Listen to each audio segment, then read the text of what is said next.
రైతు భరోసాపై స్వల్ప వ్యవధి చర్చ. గౌరవ మంత్రి గారు.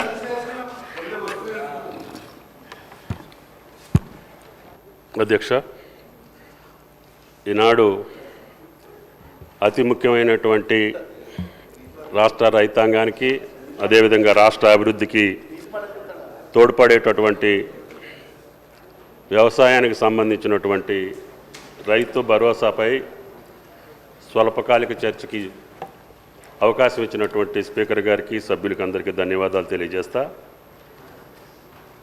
అధ్యక్ష, 18-19 ఆనాటి ప్రభుత్వం రైతు బంధు పథకాన్ని ప్రారంభించింది. అధ్యక్ష, ఈ పథకం మొదటగా 4,000 రూపాయలు ఎకరానికి చొప్పున పంటకి అదేవిధంగా 2 దఫాలుగా నమోదు చేసి భూ యజమానులకు అదేవిధంగా ఆర్ఓఎఫ్ఆర్ పట్టాదారులందరికీ కూడా 19-20లో ఈ సహాయాన్ని 5,000కి పెంచడం జరిగింది. అధ్యక్ష, ఈ పథకం ధరణి పోర్టల్లో లభ్యమయ్యే భూమి హక్కుల రికార్డుల ఆధారంగా నిర్ణయించబడింది. అధ్యక్ష, కావున భూమి కలిగిన వారు సాగు చేయకపోయినా ఈ పథకానికి అర్హులయ్యారు. అధ్యక్ష, ఈ రైతు బంధు అమలు చేసినటువంటి విధానం వ్యవసాయ శాఖకు లబ్ధిదారుల పేరును మార్చడం లేదా CCLA నుండి అందిన భూమి విస్తీర్ణంలో మార్పు చేయడానికి అనుమతి లేదు. అధ్యక్ష, వ్యవసాయ శాఖ పట్టాదారుల బ్యాంక్ ఖాతా వివరాలను సేకరించి రైతు బంధు పోర్టల్ అప్డేట్ చేస్తుంది.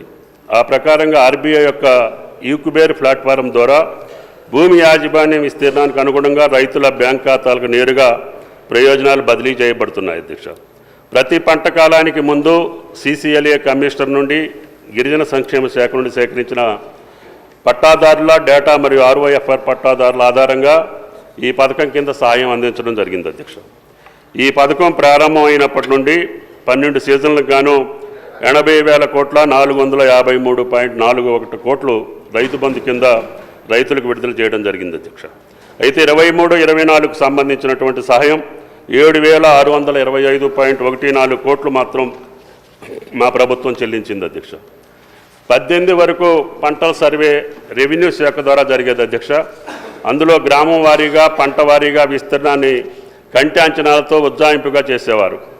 18లో భూమి రికార్డుల డిజిటలైజేషన్ తర్వాత పంటల సర్వే వ్యవసాయ శాఖ బాధ్యతగా మారింది. అధ్యక్ష, వానాకాలం 19 నాటికి AEOలు మొబైల్ యాప్ సహాయంతో పంటల నగదు సర్వే ప్రారంభించారు. అధ్యక్ష, 19 పంటల నమోదు ప్రారంభం నుంచి రైతు వారీగా రైతు బంధు సాయం పొందిన విస్తీర్ణం మరియు వారి పంట వేసిన విస్తీర్ణం విశ్లేషణ చేయగా సుమారు 21,283.66 కోట్ల సాగు చేయని భూముల కోసం విడుదలయ్యాయని గమనించడం జరిగింది. అధ్యక్ష, ఆ టేబుల్ కూడా మీకు నోట్లో ఏ సంవత్సరంలో ఎంత జరిగింది అనేది కూడా మీకు వివరాలు ఇచ్చాం. అధ్యక్ష, దీనివల్ల రైతు భూమిని సాగు చేస్తే మాత్రమే ప్రయోజనాలు ఇవ్వాలి. అధ్యక్ష, GO/RT నెంబర్ 231 ప్రకారం ఈ పథకం యొక్క ముఖ్య ఉద్దేశం. అధ్యక్ష, కానీ దీన్ని స్పష్టంగా పేర్కొన్నప్పటికీ అమల్లో చాలా వ్యత్యాసం కనపడుతుంది. అధ్యక్ష, అదేవిధంగా గౌరవ సభ్యుల పరిశీలనార్థం కేంద్ర ప్రభుత్వం అమలు చేస్తున్నటువంటి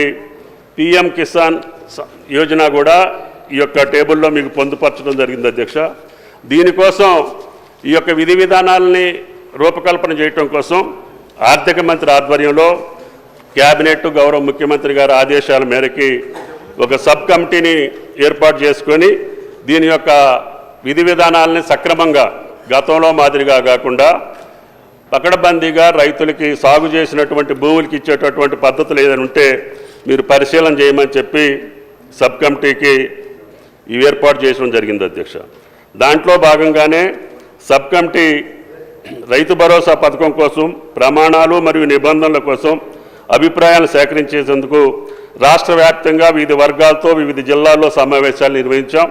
అంతేకాకుండా వీడియో కాన్ఫరెన్స్ ద్వారా రైతుల నుంచి ప్రతిపాదిత పథకం గురించి అభిప్రాయాలు సేకరించాం. అధ్యక్ష, సహకార సంఘాల నుంచి కూడా ప్రత్యేక సమావేశాలు ఏర్పాటు చేసి వారి యొక్క ఉద్దేశాలను కూడా గమనంలోకి తీసుకోవడం జరిగింది.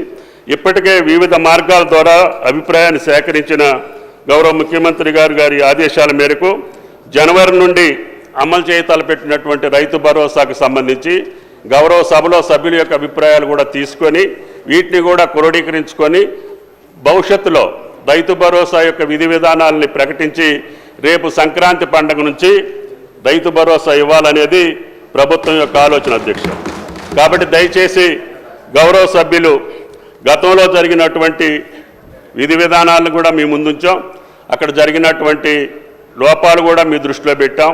కాబట్టి రేపు రాబోయే రోజుల్లో నిజమైనటువంటి సాగు చేసినటువంటి రైతుకి ఏ రకంగా ఇవ్వాలి అనేది మీ సూచనల ద్వారా తీసుకొని తప్పకుండా సంక్రాంతి పండుగ కల్లా విధి విధానాలు రూపకల్పన చేసి సంక్రాంతికి రైతు భరోసా ఇవ్వడానికి ఈ ప్రభుత్వం సిద్ధంగా ఉందని చెప్పి విజ్ఞప్తి చేస్తూ, కేంద్ర ప్రభుత్వం యొక్క పథకంలో ఉన్నటువంటి విధి విధానాలు కూడా మీ ముందుంచాం అధ్యక్ష. వీటినన్నింటినీ గమనించి మీ అమూల్యమైనటువంటి సూచనలు ఇచ్చి రాష్ట్ర రైతాంగాన్ని సక్రమమైనటువంటి మార్గంలో ఈ పథకం అమలు చేసే స్థితికి మీ సూచనలు ఉండాలని చెప్పి గౌరవ సభ్యులు కోరుకుంటూ సెలవు అధ్యక్ష.